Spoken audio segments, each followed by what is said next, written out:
Hey everyone, I'm Jen, and I'm here with this week's Midweek Moment or Small Group Extra. This week in our message series, Fear Not, Father Mike was talking about how God gives us community as a way to develop the courage to help us overcome the fears that might otherwise paralyze us. And I think that this is one of those weeks where small groups are such a good example of how this can play out in real life. So I want to talk about that, but I realize not everybody's listening is in a small group, and while I would generally encourage you to join one, um, you can also think about what I'm saying when I say small group. Just think about your close circle of friends or your closest family members, and just kind of substitute that in. So, how exactly does community help us face fears?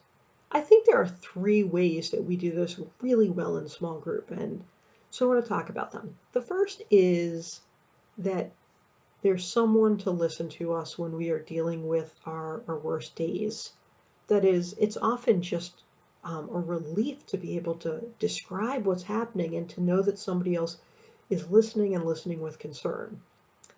In fact, there's a project, StoryCorps, that goes across the country asking people to talk, family members or friends to talk to each other. And they're recording these stories as part of a kind of historic archive of the 21st century. But their tagline, and the reason I bring them up is their tagline is listening is an act of love. So if you can think back to a time when you're having a hard time and somebody took the time to really listen to you, it can make a world of difference without anything else happening. And often once you've uttered the words, and said them out loud, they're not as scary. So that's the first way, is it's someone to listen. The second way that we help each other is through words of encouragement.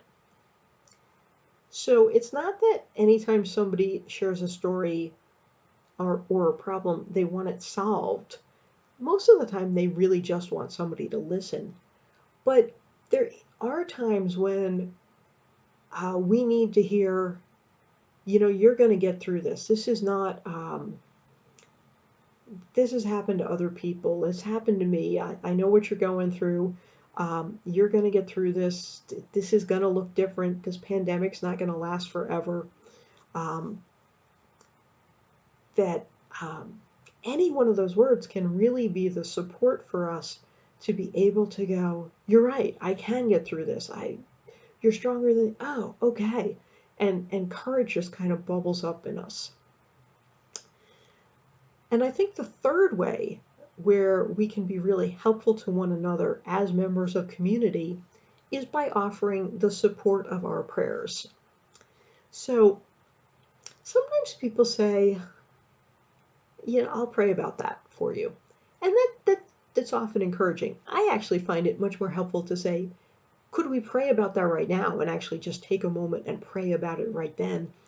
Because you can almost see their body just relax. But one of the best ways to reach out to people who are maybe not so excited about God, or maybe lost or whatever, is just to say, can I pray for you for something? Is there anything that you need prayer for?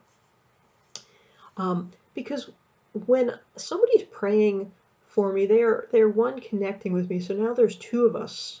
So there's strength in numbers, but it's not just the two of us. We're reaching out to God and all of the heavenly host and saying, we need everybody to get on this problem and figure this out. And there's real power there. So those are three ways that we in small groups can help each other move from fear to courage: by listening, by offering words of encouragement, and by offering our prayers. So, for those of you who are in small groups, I'd love for you to stop and take a moment and discuss, how is the group doing in each one of those aspects? And for those of you who maybe aren't in a small group yet, to think about, how that happens in your circle of friends and family, and are there ways that you might need to step up to encourage that to happen, or maybe to to reach out and ask for some of those things to happen. Hope you have a great day.